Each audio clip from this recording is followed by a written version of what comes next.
Alhamdulillah, wassalatu wassalamu ala rasulillah. Nous sommes arrivés au deuxième axe, n'est-ce pas? L'épreuve.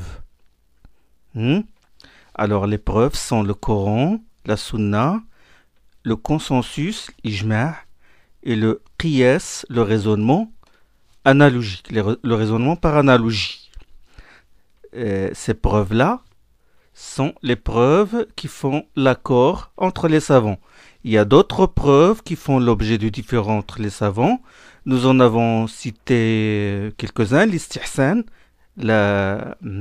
l'appréciation subjective.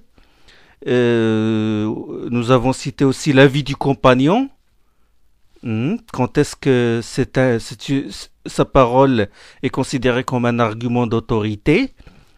Et nous avons aussi, je crois qu'on va parler là aujourd'hui de Shara' man qablana, de législation des communautés précédentes, comme autre preuve qui fait l'objet de différends entre les savants. Législation des communautés précédentes, c'est quoi?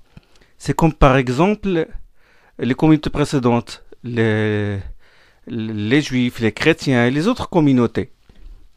Comme exemple, l'histoire de la génisse, de la Baqara, dans la sourate al-Baqara, l'histoire de la vache, quand le prophète Moussa alayhi salam a dit à son peuple, Allah vous ordonne de sacrifier une génisse. Inna Allah ya'murukum an tadhbahu baqara. L'histoire les circonstances de ce verset, c'était que deux tribus des Banu Israël, des fils d'Israël, faillirent en venir aux armes à cause d'un homme qui fut tué. Chaque tribu a jeté la responsabilité sur l'autre. Un homme a été tué, puis il a été traîné la nuit vers une autre tribu. Et là, il y a eu un conflit entre deux tribus, et là, Moussa alayhi salam, Allah lui révéla de leur demander de sacrifier une vache, de sacrifier une génisse et de frapper le cadavre avec un membre de cette génisse. فَقُلْنَا اضْرِبُوهُ بِبَعْضِهَا كَذَلِكَ يُحْيِي اللَّهُ الْمَوْتَى وَيُرِيكُمْ آيَاتِهِ. Il a frappé le cadavre avec une partie, un membre de la génisse, et l'homme revint à la vie, comme Allah subhanahu wa ta'ala a dit, كَذَلِكَ يُحْيِي اللَّهُ الْمَوْتَى. Ainsi Allah fait revivre les morts et vous montre ces signes afin que vous méditiez. وَيُرِيكُمْ آيَاتِهِ لَعَلَّكُمْ تَعْقِلُونَ. Donc l'homme revint à la vie et dit, voilà celui qui m'a tué. Il a désigné celui qui l'a tué, puis il est mort à nouveau. D'accord?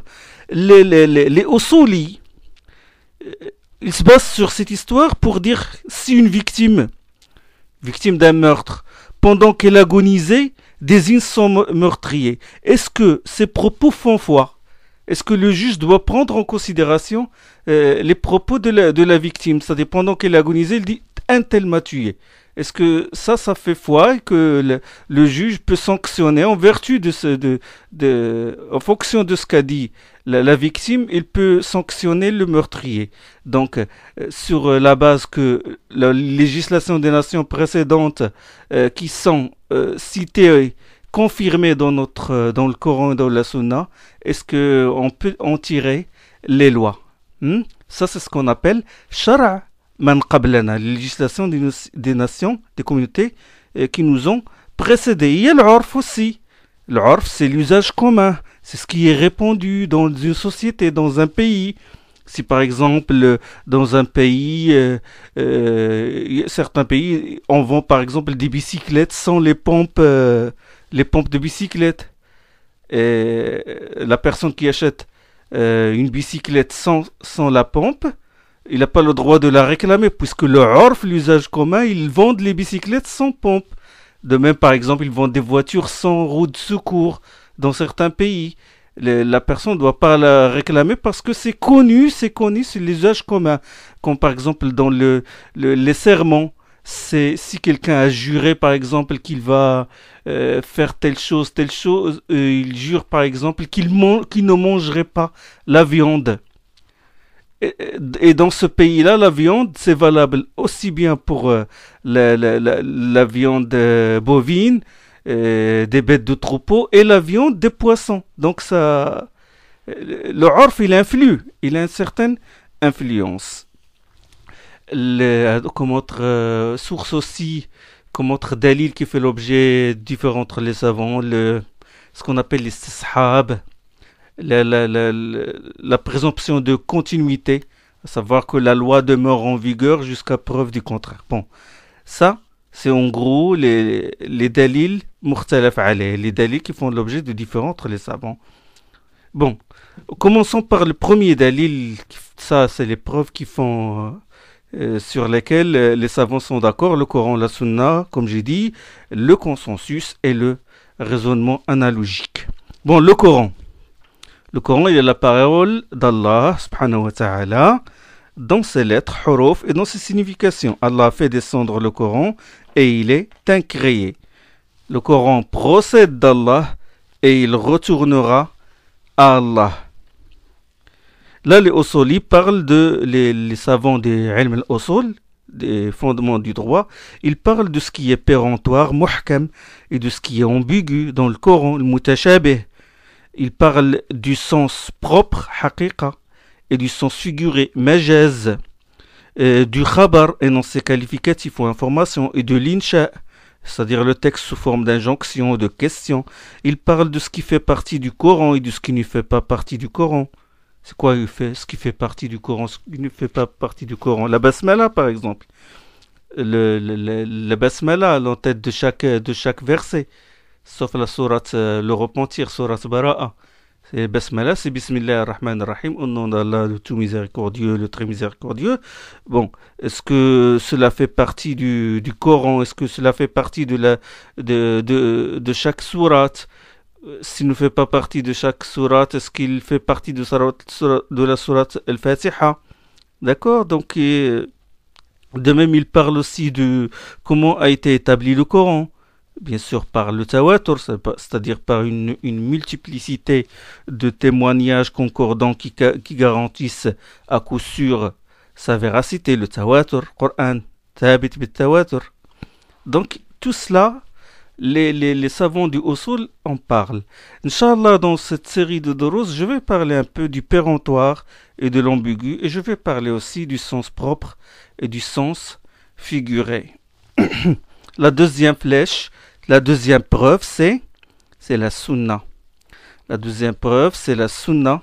La sunna, ce sont les paroles du prophète sallallahu alayhi wa sallam, ses actes, ses approbations, ses désapprobations, ses qualités physiques et morales. Allah subhanahu wa ta'ala nous a ordonné dans le Coran de suivre la sunna et d'obéir à son envoyé. La sunna explicite le Coran. C'est la deuxième révélation. Allah a dit, nous avons fait descendre sur toi le Coran afin que tu explicites clairement aux hommes ce qui leur a été révélé. Surat An-Nahl. وَأَنزَلْنَا إِلَيْكَ الذِّكْرَ لِتُبَيِّنَ لِلنَّاسِ مَا نُزِّلَ إِلَيْهِمْ. Donc la sunna explicite le Coran. Les Usuli parlent là les Usuli parlent des actes du prophète sallallahu alayhi wa sallam, les actes naturels qu'il fait par habitude et les actes qui ont une valeur normative. Comme par exemple lors de son pèlerinage sallallahu alayhi wa sallam, quand il a fait station à Arafat, Waqfat Arafat, et a accompli la lapidation, il reflua vers un endroit appelé Al-Muhassab. Cet endroit, Al-Muhassab, c'est entre Mina et la Mecque. Le prophète sallallahu alayhi wa sallam est allé à cet endroit et il s'y installa. Là, les Usuli disent, est-ce que cette installation est un rite? Ou bien il a voulu juste se reposer, voulu juste camper pour quelques heures. Est-ce que c'est un rite vraiment du pèlerinage ou c'est juste un acte ordinaire Là, Aïcha par exemple, Ibn Abbas disent que cela ne fait pas partie de la sunna, c'est-à-dire que cette station, cet arrêt du prophète sallallahu alayhi wa sallam, son campement al-Muhassab n'est pas une sunna. Alors que d'autres comme Ibn Omar, Abu Huraira radiyallahu anhu, disent que c'est un acte d'adoration. Donc les Usuli discutent des actes du prophète sallallahu alayhi wa sallam. Ils ont parlé aussi de la manière selon laquelle a été établie la sunna, à savoir les hadiths rapportés selon des chaînes multiples de rapporteurs, ce qu'on appelle le mutawatir, et les hadiths rapportés selon une, deux ou trois chaînes de rapporteurs, c'est ce qu'on appelle ahad.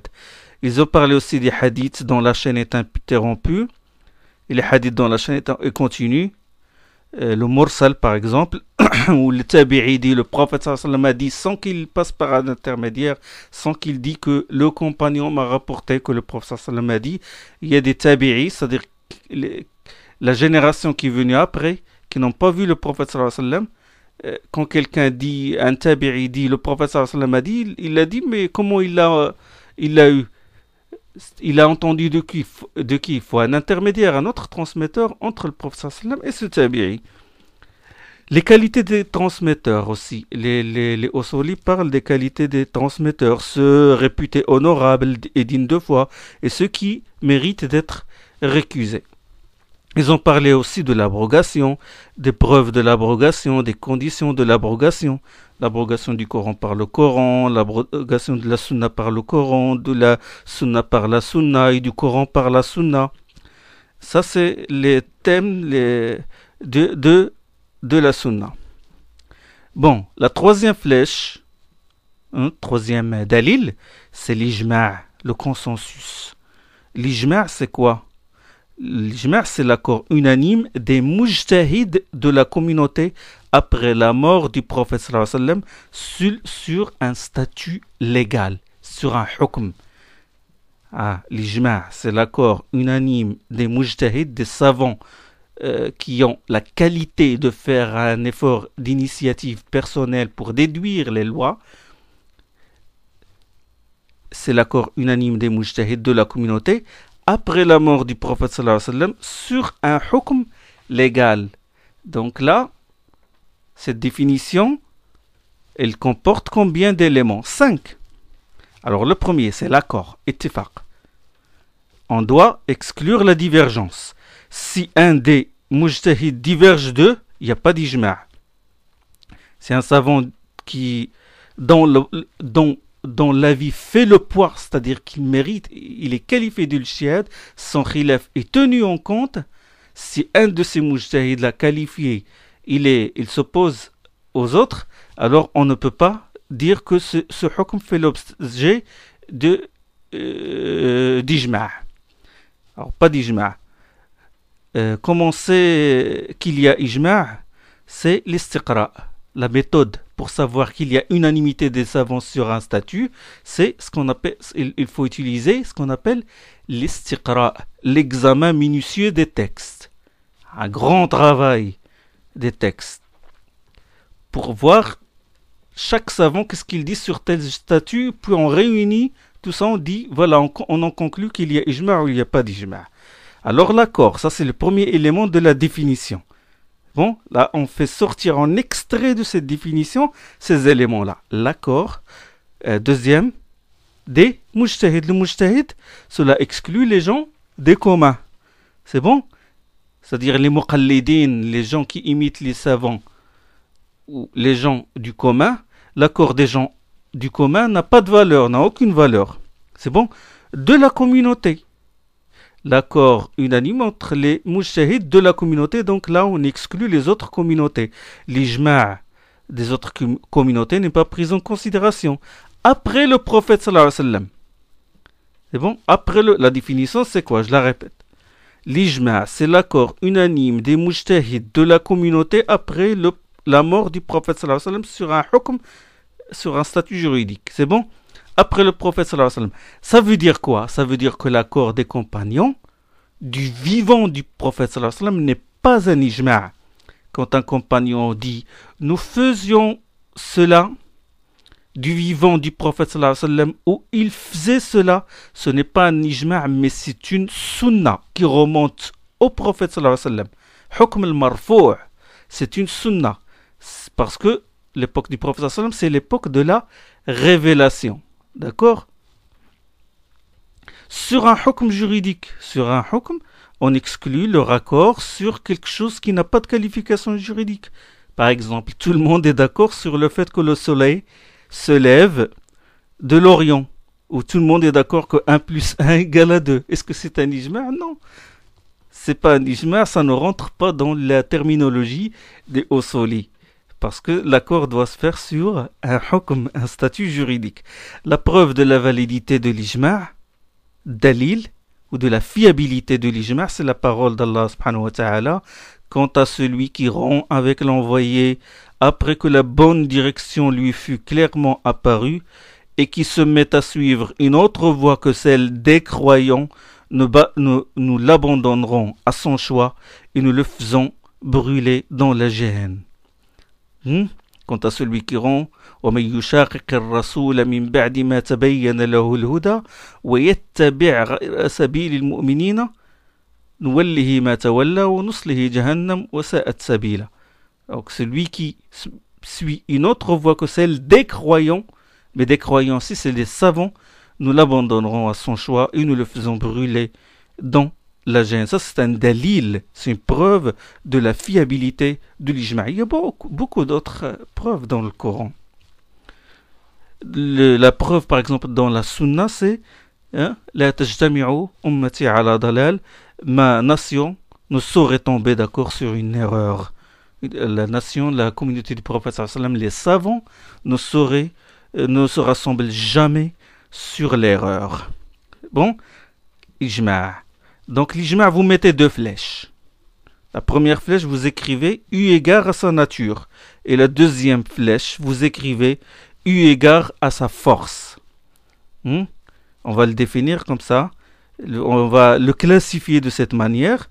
Eu égard à sa nature, on mettra 2 flèches. Le premier, l'ijma' par la parole. La parole. Les propos des savants convergent par exemple vers un hukm. C'est qu'ils disent tous sur un cas, ceci est interdit, ou ceci est licite, ou illicite. Là, c'est l'ijma' par la parole, s'ils le disent directement. Il y a aussi l'ijma' sous forme de ratification silencieuse. C'est ce que les savants des usul l'appellent l'ijma' as-sukuti. C'est lorsque certains savants soutiennent un avis juridique et que les autres ne le désapprouvent pas. Cet ijma', bon, c'est quand certains disent que telle chose, voilà, ils donnent le hukm, il est illicite ou illicite, ou etc. Et que les autres ne disent rien là-dessus. On appelle ça l'ijma' sukuti. C'est l'ijma' sous forme de ratification silencieuse. Cet ijma' est contestable, bien sûr, il est contestable par certains savants. Bon, mais normalement, bon, l'ijma', ce qu'on peut dire sur cet ijma', c'est qu'il exige l'examen du contexte et d'autres preuves pour savoir si vraiment leur silence est approbatif ou improbatif. Cet ijma' est donc conjectural, objet de présomption. C'est-à-dire que le mujtahid y arrive par voie de forte présomption et de prévalence. C'est ce qu'on appelle tarjih. Alors la deuxième flèche, c'est, nous avons dit, eu égard à sa force. Eu égard à sa force, bon, on met là 2 flèches. Il y a l'ijma' catégorique, c'est-à-dire l'ijma' catégorique, normalement c'est l'ijma' par la parole. Et l'ijma' conjectural, zanni, ça c'est les deux sortes d'ijma' eu égard à la force du consensus. Bon, les usuli parlent d'ijma' des compagnons, des 4 califes, des 4 imams des madhab. L'ijma' vraiment est un argument probant, c'est une hujja. Bon, certains savants aussi parlent de l'ijma' des gens de Médine aussi. Bon, on rapporte que l'imam Ahmed a dit quiconque prétend que les savants sont unanimes sur un hukm est un menteur. Il a dit qu'en sait-il peut-être qu'un désaccord existe entre les savants et qu'il ne le sait pas. Et puis il a ajouté, il a dit c'est Bishr al-Marisi et Al-Assam qui prétendent ce genre de choses. Qu'ils disent plutôt je n'ai pas appris que les gens sont en désaccord sur un tel ou tel hukm. Cela bien sûr, ce qu'a dit l'imam Ahmed, ne veut pas dire qu'il nie l'ijma', mais il appelle à faire attention de prétendre l'ijma' sans un examen minutieux et sans recherche. Il faut bien comprendre ce que dit un savant. Bon, c'est ce qu'on appelle tahrir al-qawl, c'est-à-dire il faut vraiment, faut vraiment lire tout ce que dit le savant et comprendre ce qu'il veut dire et chercher d'autres textes du même savant à propos d'un même sujet pour pouvoir en tirer son hukm, en tirer son avis. L'ijma' n'est jamais contraire à un texte, bien sûr, un texte révélé, et l'ijma' n'abroge pas un texte, n'est-ce pas? L'ijma' peut rendre une preuve de la sunna qui est conjecturale, il peut la rendre catégorique. Donc l'ijma' donne de la force à l'argument. Alors, quatrième flèche, quatrième dalil, le qiyas. Qiyas, c'est le raisonnement par analogie. Alors, le qiyas, définition, si on veut le définir, c'est cette opération de l'esprit qui permet d'appliquer au cas d'application fara' la même qualification juridique qu'un cas de base bien défini par le fait que dans les deux se trouve le principe de motivation qu'on appelle illa, le principe de motivation de cette qualification juridique. Je vais expliquer, ne soyez pas impatients. Bon, c'est cette opération de l'esprit qui permet d'appliquer au cas d'application fara' la même qualification qu'un cas de base bien défini par le fait que dans les deux se trouve le principe de motivation qui s'appelle illa, le principe de motivation de cette qualification juridique. Alors, il ressort de cette définition que le qiyas a 4 piliers. Ouais. Vous mettez qiyas, puis flèche. Définition. Bon, de cette définition sera ramifié 4 flèches. Le premier pilier, c'est le cas de base. Le cas de base, on appelle ça l'asl.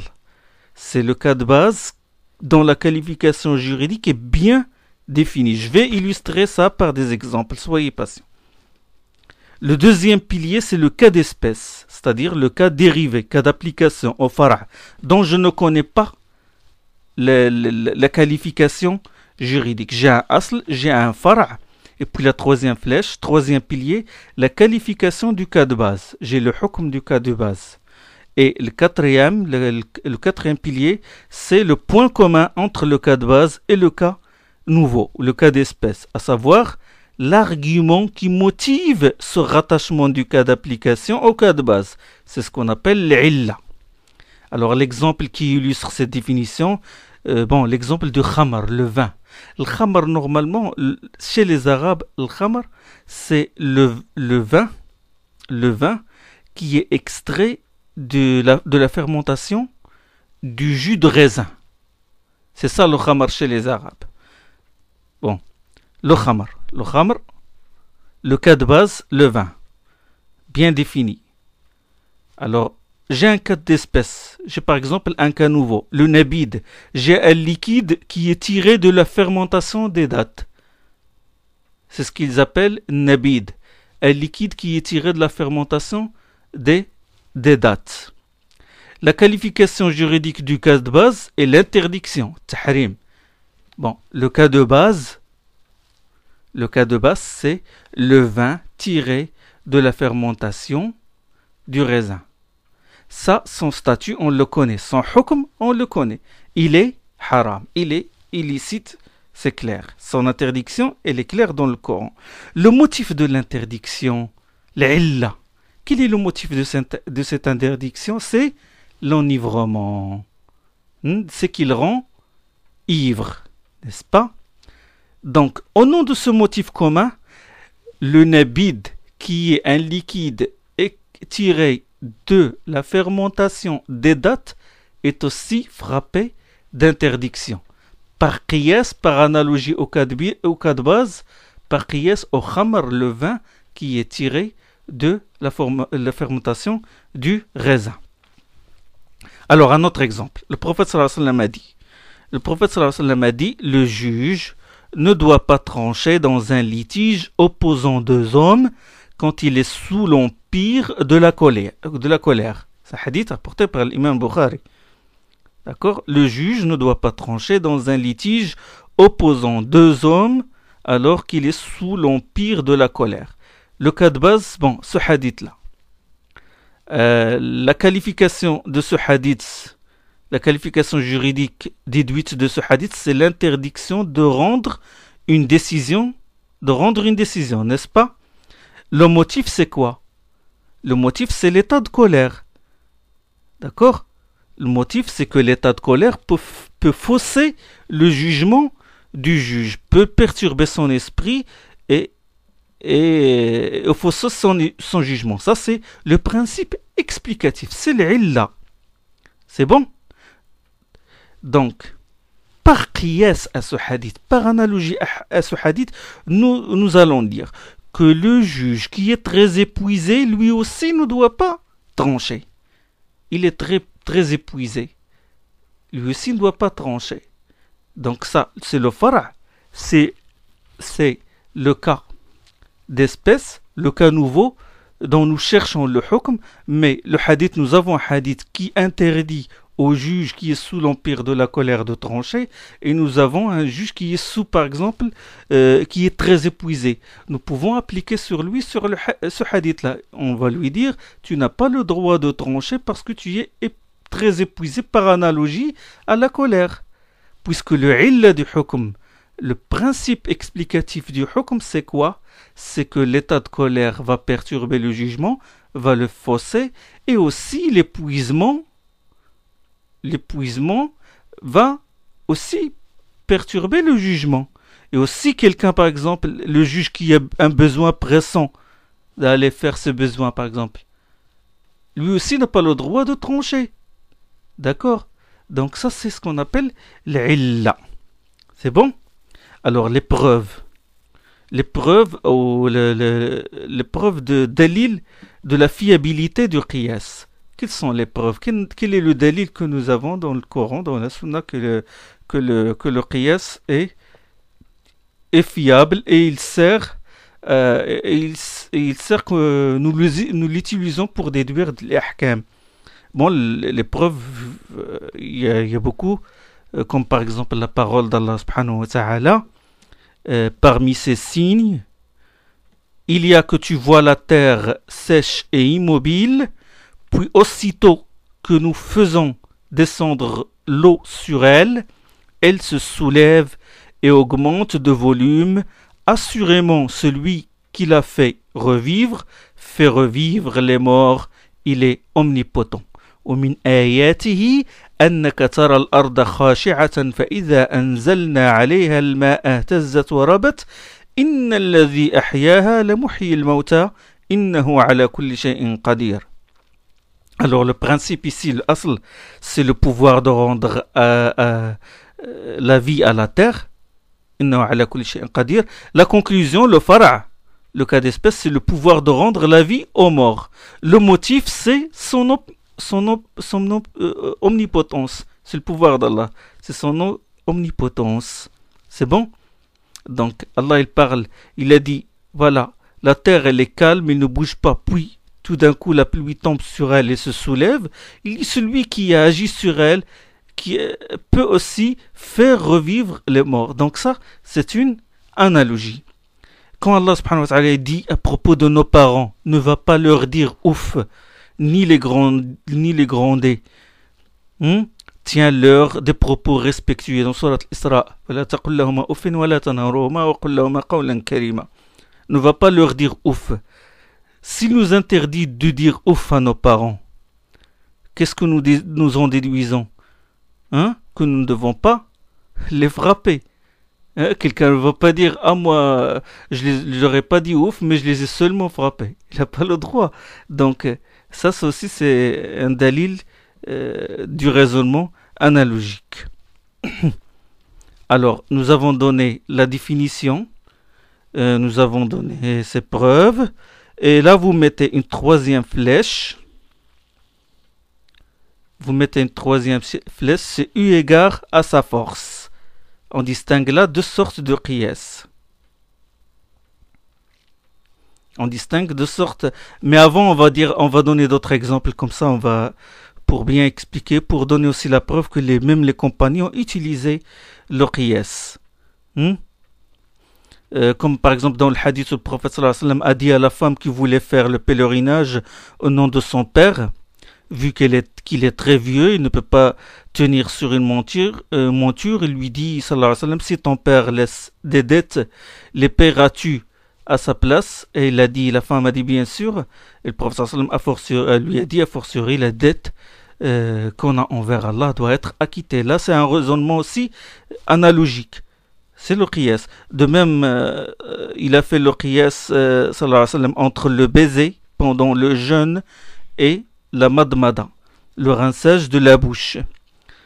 Comme le hadith rapporté par Abu Daoud, où Omar ibn al-Khattab il a dit j'ai faibli et j'ai embrassé ma femme pendant que j'étais en état de jeûne. Et le prophète sallallahu alayhi wa sallam lui a dit vois-tu, si tu t'es rincé la bouche pendant que tu jeûnais, qu'est-ce qu'il y a un problème? Il lui a dit non. Il a dit c'est la même chose. Vu que le fait d'embrasser sa femme, ça peut entraîner la rupture du jeûne, et la madmada, ça peut entraîner aussi la rupture du jeûne. Ça, c'est l'illa. Et l'asl, c'est la madmada pour le jeûneur, le rinçage de la bouche. Et le cas d'espèce, c'est le fait d'embrasser sa femme. Donc, bien sûr, le qiyas obéit à des conditions et des critères stricts. Le qiyas n'a pas été loué dans le Coran, il n'a pas été blâmé non plus. Donc, il faut faire attention dans son utilisation. Il y a le qiyas valide et le qiyas invalide. Le qiyas qui est invalide, comme celui des théologiens du kalam, ils utilisent une sorte de qiyas qu'ils appellent le qiyas al-mantiqi, le qiyas logique. Comme exemple du qiyas blâmable, c'est la parole des mécréants. La parole des mécréants, innama al-bay'u mithlu ar-riba. Les mécréants, qu'est-ce qu'ils ont dit? Comme Allah le dit dans le Coran, dans Surat al-Baqarah, la vente est semblable à l'usure. Ils disent la vente c'est une transaction et l'usure c'est une transaction, donc il n'y a pas de problème. Et Allah subhanahu wa ta'ala il a répliqué, or Allah a déclaré la vente licite et il a déclaré l'usure illicite. Comme qiyas aussi blâmable, le qiyas de Iblis. Iblis, qu'est-ce qu'il a dit? La vente est semblable. Qu'est-ce qu'il a dit? Il a dit à propos de Adam alayhi salam, quand il a refusé de se prosterner devant lui, il a dit tu m'as créé de feu et tu l'as créé d'argile. Il a raisonné. Il a utilisé un raisonnement par analogie, mais c'est un raisonnement qui ne tient pas. Quand il y a un texte clair, il faut chercher. Ça, il faut chercher. Il faut toujours. S'il y a un texte clair, c'est bon, sur un hukm. S'il n'y a pas de texte clair, on peut recourir au qiyas. Et Omar ibn Khattab, radiyallahu anhu, avant, il fixait pour chaque doigt, c'est-à-dire pour chaque doigt ayant subi une ablation, si quelqu'un a coupé le doigt d'un autre, il a fixé une dia, c'est ce qu'on appelle l'indemnité. Et cette indemnité, elle est proportionnelle à l'utilité de ce doigt. Lui, il a raisonné comme ça, radiyallahu ta'ala an. Il a dit, il a fixé par exemple l'indemnité du pouce, elle est évaluée à 15 chameaux, puisque le pouce c'est un doigt qui a beaucoup d'utilité. L'index, il est moins de 15 chameaux, ainsi de suite jusqu'à l'auriculaire. Il a usé quoi? Du qiyas. D'accord? Il a proportionné la dîme à l'indemnité par rapport en fonction de l'utilité de chaque doigt. Mais quand on lui apporte un document qui était chez la famille de Amr ibn Hazm, dans lequel il est écrit que le prophète sallallahu alayhi wa sallam, c'est un hadith qui est rapporté par Shafi'i dans sa fameuse Risala, et aussi dans le Musannaf d'Abd al-Razzaq, et il est rapporté aussi par l'imam al-Bayhaqi. Et il lui est parvenu, radiyallahu anhu, le livre, un document d'Amr ibn Hazm, de la famille d'Amr ibn Hazm, dans lequel il est écrit que l'envoyé d'Allah sallallahu alayhi wa sallam a fixé pour chaque doigt 10 chameaux. Et là, Omar radiyallahu anhu, il revint sur son jugement. Quand il y a un texte, ça y est, on n'a plus le droit de recourir au qiyas. Et comme a dit d'ailleurs Shafi'i, il a dit on utilise le qiyas qu'en cas de nécessité. Alors, la classification. la classification du qiyas, bon, eu égard à sa force, on distingue deux sortes de qiyas. Il y a le qiyas clair, c'est le qiyas dont le principe explicatif est établi en vertu d'un texte ou d'un consensus. Il y a le qiyas subtil, où le principe de motivation est déduit par l'esprit. Et vous mettez aussi deuxième flèche, eu égard à l'établissement ou à la négation de la qualification juridique. Et là, on distingue deux sortes de qiyas. Il y a le qiyas par enchaînement extensif, l'exemple par exemple du vin. Et aussi, il y a un autre exemple, celui où le prophète sallam dit le meurtrier n'hérite pas de sa victime. Ce hadith prouve que l'auteur de l'homicide n'hérite pas de sa victime quand bien sûr l'homicide est justifié. Vous savez, le meurtre est une cause d'éviction de la succession. Donc par enchaînement extensif, si le légateur tue son testateur, il n'acquiert pas la propriété du bien qui lui a légué. Donc par analogie, si l'auteur de l'homicide n'hérite pas de sa victime, aussi le légataire qui tue son testateur n'acquiert pas la propriété du bien qui lui a légué. C'est bon? Il y a aussi le qiyas à contrario par inversion.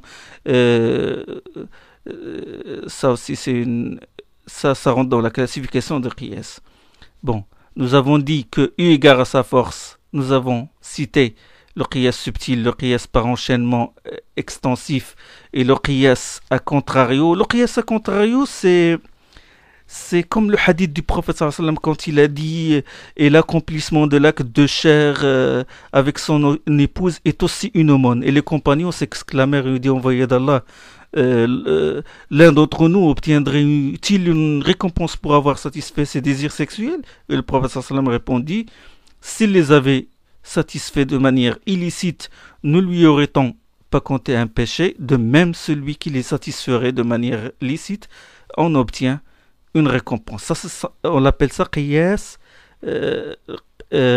l'axe. Eu égard à sa validité ou à sa nullité, là on distingue trois sortes de qiyas. Il y a le qiyas valide, bon nous avons parlé. Le qiyas vicié, qiyas al-fasid, c'est, comme j'ai dit tout à l'heure, le qiyas de ceux qui ont dit la vente est semblable à l'usure. Et le qiyas d'Iblis qui a dit Allah subhanahu wa ta'ala, tu m'as créé de feu et tu l'as créé d'argile. Ça, c'est un qiyas vicié. Et Ibn Hazm, rahimahullah, il réfute le qiyas à cause de sa mauvaise utilisation, justement. Troisième sorte de qiyas, eu égard bien sûr à sa validité ou à sa nullité, c'est le qiyas qu'on appelle qiyas shabah, le qiyas de similitude, analogie de ressemblance. Ce qiyas, bon, il oscille entre le qiyas valide et le qiyas vicié. D'accord? Il y a d'autres classifications de façon il y a d'autres classifications du qiyas. Passons maintenant au troisième axe. Alors, c'est la manière. Le deuxième axe, c'est les preuves, bien sûr. Le troisième axe, c'est la manière de déduire le hukm du texte. La manière de déduire la qualification juridique du texte. Alors, la parole, le texte désigne un concept ou une disposition légale. Soit, première flèche, par sa formulation et son mode grammatical. Comment un texte, un verset du Coran, un hadith désigne un hukm. Il le désigne soit par sa formulation et son mode grammatical. Exemple, quand Allah subhanahu wa ta'ala il dit accomplissez la prière et acquittez-vous de la zakat. Là, c'est une formulation de l'ordre. C'est une forme impérative qui implique l'obligation. D'accord? La parole aussi désigne le hukm soit par son sens implicite. Et là, on distingue le sens implicite a fortiori, mafhoum, ce qu'on appelle mafhoum al-muwafaqa ou fahwa al-khitab. Quand Allah subhanahu wa ta'ala dit dans le Coran, dans Surat al-Isra, wa la taqul lahuma uffin, ne leur dit pas ouf, à plus forte raison, il est interdit de les insulter, bien sûr, et de les frapper. Là, on étend cette disposition légale, c'est-à-dire l'interdiction de dire ouf à ses parents, à un autre cas qui est les insultes ou le fait de les frapper. C'est une bien sûr, ça c'est une formulation du qiyas manifeste. Troisièmement, c'est, oui, je dis, soit par son sens implicite, et là on distingue le sens implicite a fortiori, c'est mafhoum, direct, mafhoum muwafaqa, ne leur dit pas ouf, donc à plus forte raison, ne les fera pas. Le sens implicite a contrario, c'est ce qu'on appelle mafhoum al-mukhalafa, ou dalil al-khitab. Là, à l'inverse du précédent, nous avons un texte dont la disposition légale est prévue pour un cas déterminé. En utilisant ce raisonnement, on déduit que sa disposition légale ne s'applique pas à un cas différent. Exemple, le prophète sallam il a dit la zakat est exigible pour les troupeaux. Le sens implicite, à contrario de ce hadith, implique bon, la zakat سائمة في السائمة zakat. La zakat est exigible pour les troupeaux qu'on promène au pâturage. Voilà le hadith. La zakat est exigible pour les troupeaux qu'on mène au pâturage. Le sens implicite, mafhoum al-mukhalafa, le sens implicite, à contrario de ce hadith, implique que pour les bêtes qui sont nourries à l'écurie, la zakat n'est pas exigible. On en déduit cela. C'est ce qu'on appelle mafhoum al-mukhalafa. C'est bon? Bien sûr, cela obéit à des critères.